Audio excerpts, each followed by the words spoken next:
അത് തുടരണം. ആ പുരോഗതിക്ക്, വികസനത്തിന് ഇടവേള ഉണ്ടാകരുത് എന്നാണ് ജനങ്ങൾ പൊതുവെ ആഗ്രഹിക്കുന്നത്. അതുകൊണ്ട് തന്നെ ജനങ്ങളാകെ എന്ന് ഞാൻ പറയുന്നത്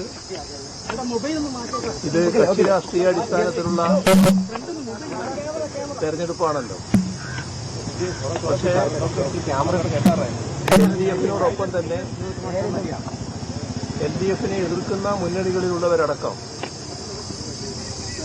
നാടിന് വികസനം വേണം, നാടിന് പുരോഗതി വേണം എന്ന് ചിന്തിക്കുന്നവരാണ്.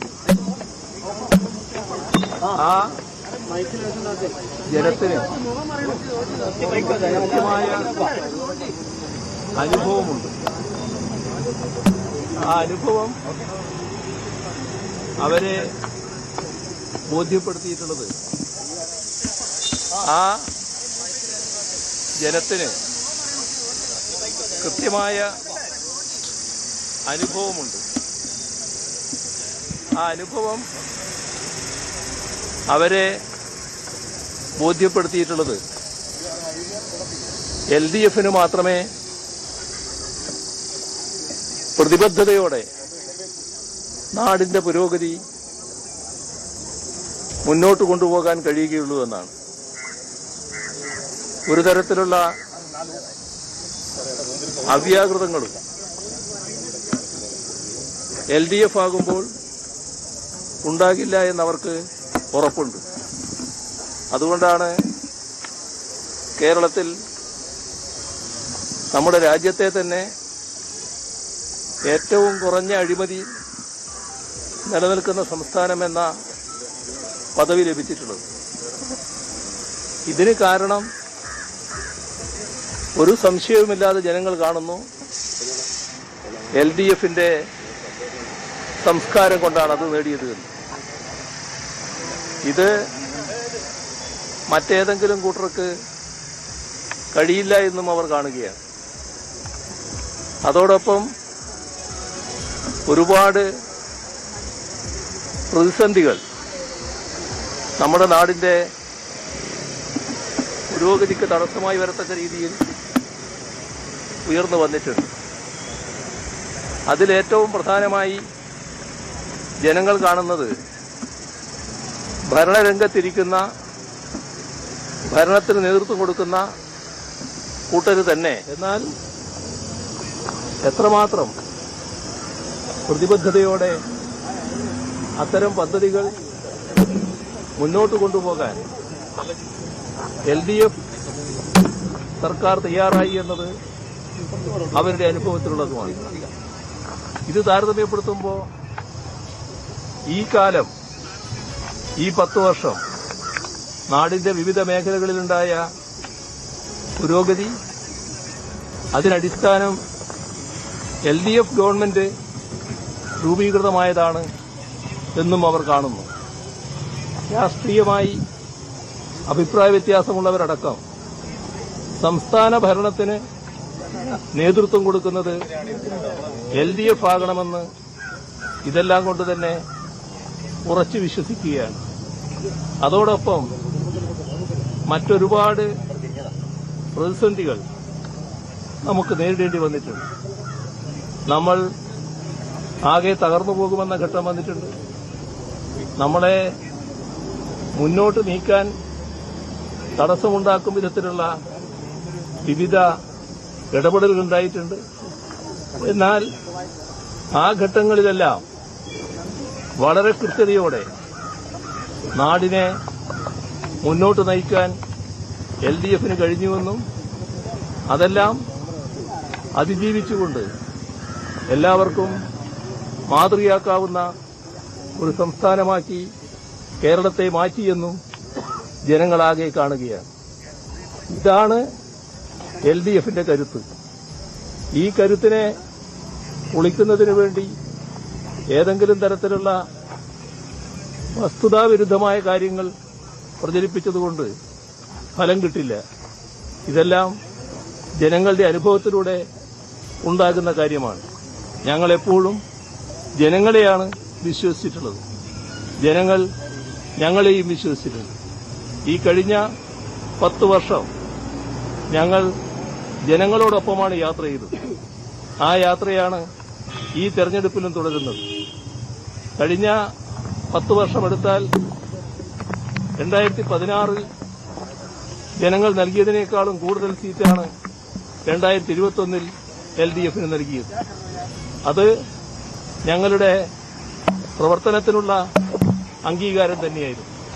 ഒരു സംശയവുമില്ല, 2021 ലഭിച്ചതിനേക്കാളും കൂടുതൽ സീറ്റാണ് ഇത്തവണ ജനങ്ങൾ LDFന് നൽകാൻ പോകുന്നത്. ഞങ്ങൾ ജനങ്ങളോടൊപ്പമാണ്, ജനങ്ങൾ ഞങ്ങളോടൊപ്പമാണ്. നമുക്ക് ഒരു വികസിത കേരളം, അതാണ് ഞങ്ങൾ LDF പറഞ്ഞ നവകേരളം. അത് ഒരു സ്വപ്നമല്ല, സാധ്യമാക്കാവുന്ന ഒരു പദ്ധതിയാണ്. അതിലേക്ക് നമുക്ക് നീങ്ങാം. 2031ലേക്കുള്ള കേരളം എങ്ങനെയാണ് എന്ന് നേരത്തെ തന്നെ വ്യക്തമാക്കി കഴിഞ്ഞതുമാണ്. ഈ അവസാന ഘട്ടത്തിൽ പൈസ കൊടുത്ത് വോട്ട് മറിക്കൽ, അതുപോലെ വർഗീയമായ പ്രചരണം ജമാഅത്തെ ഇസ്ലാമി, അതുപോലെ വെൽഫെയർ പാർട്ടിയുടേത് LDF പരാതി കൊടുത്തിട്ടുണ്ട്. ഇതൊക്കെ ഏതെങ്കിലും രീതിയിലുള്ള ഒരു വോട്ട് ഷിഫ്റ്റ് ഉണ്ടാക്കാനുള്ള, ധ്രുവീകരണം ഉണ്ടാക്കാനുള്ള സാധ്യതയുണ്ടോ? ഒരു ധ്രുവീകരണ നീക്കം കാണുന്നുണ്ടോ? ഇതൊക്കെ പാലക്കാട് പൈസ കൊടുത്ത് വോട്ട് ചെയ്യുന്നവരല്ലേ? പൈസയുടെ കാര്യം വേറെ, വർഗീയ നീക്കം വേറെ. അതിൽ വർഗീയ നീക്കത്തിന്റെ കാര്യമെടുത്താൽ അത്തരം നീക്കങ്ങൾ കൊണ്ടൊന്നും ആളുകളെ സ്വാധീനിക്കാൻ കഴിയില്ല. ഞാൻ ഈ സംസ്ഥാനത്ത് ഈ തെരഞ്ഞെടുപ്പ് ഘട്ടത്തിൽ ഈ പ്രചരണവുമായിട്ട് 2 ജില്ലയൊഴികെ ബാക്കി എല്ലാ ജില്ലകളിലും പോയതാണ്. ആ ജില്ലകളിലെല്ലാം കാണാൻ കഴിഞ്ഞത് എല്ലാ വിഭാഗവും, ഞാൻ പ്രത്യേകം വിഭാഗത്തിന്റെ പേരെടുത്ത് പറയുന്നില്ല, എല്ലാ വിഭാഗവും നല്ല ഉണർവോടെ, ഉന്മേഷത്തോടെ LDFനോടൊപ്പം അണിനിരക്കുന്നതാണ്. പ്രത്യേകിച്ച് ആരെയാണോ ഇത്തരം ആളുകൾ ലക്ഷ്യമിടുന്നത് അത്തരം ആളുകളുടെ കണ്ണിലെ തിളക്കം, മുഖത്തെ പ്രസന്നത, ഇതെല്ലാം നേരിട്ട് അനുഭവിച്ച കാര്യമാണ്. അത് LDFനോടുള്ള അദമ്യമായ അനുകൂല വികാരമാണ് കാണിക്കുന്നത്. അതിനെ ഏതെങ്കിലും തരത്തിലുള്ള വർഗീയ പ്രചരണം കൊണ്ട് പൊളിക്കാൻ കഴിയുന്നതല്ല. പൈസ അത് കേരളത്തിന് പുറത്ത് സാധാരണ പലരും പ്രയോഗിക്കുന്ന കാര്യമാണ്. പക്ഷേ കേരള വോട്ടർമാർ എല്ലാ കാലത്തും പ്രബുദ്ധരാണ്. അത്തരത്തിലുള്ള പൈസ കൊടുത്ത് വോട്ട് സ്വാധീനിക്കുക എന്നത് അവര് നല്ലോണം ശ്രമിച്ചുകൊണ്ടിരിക്കുന്നുണ്ട്.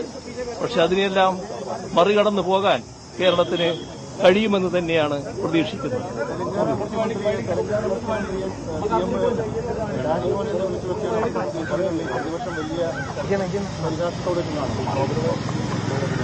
അതായത് ഡാഷ് അവരവർ പൂരിപ്പിക്കേണ്ടതാണ്. നമ്മുടെ രാജ്യത്ത് ഒരു മുഖ്യമന്ത്രി ഈ അഴിമതി കാര്യത്തിൽ അറസ്റ്റ് ചെയ്യപ്പെട്ട് ജയിലിലായിട്ടുള്ള ആളാരാണ്? നിങ്ങൾക്കറിയില്ലേ? അത് ഇദ്ദേഹമാണ്. ഞാനിപ്പോ കൂടുതൽ പറയുന്നില്ല കേട്ടോ. തെരഞ്ഞെടുപ്പ് കഴിഞ്ഞിട്ട് വേണമെങ്കിൽ നമുക്ക് അദ്ദേഹത്തെ പറ്റി കൂടുതൽ പറയാം. ഇപ്പൊ കൂടുതൽ പറയാം.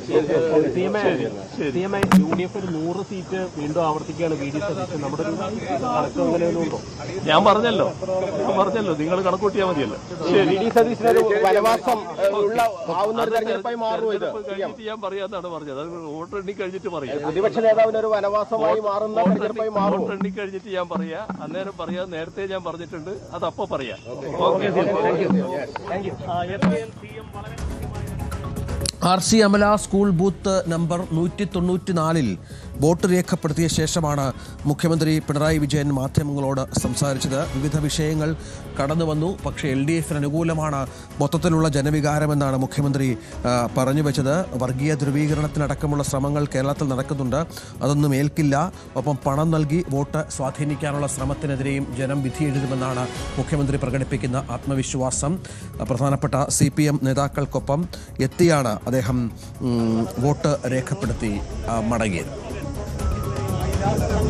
4.05% ഇപ്പോൾ ഇതുവരെ വോട്ടിംഗ് ആരംഭിച്ചിട്ട് ഇപ്പോൾ 1 മണിക്കൂറും 20 മിനിറ്റും പിന്നിടുമ്പോൾ നമുക്ക് ലഭ്യമാകുന്ന ഔദ്യോഗിക കണക്കനുസരിച്ച് പോളിംഗ് ശതമാനം 4 കടന്നു എന്നുള്ളതാണ്.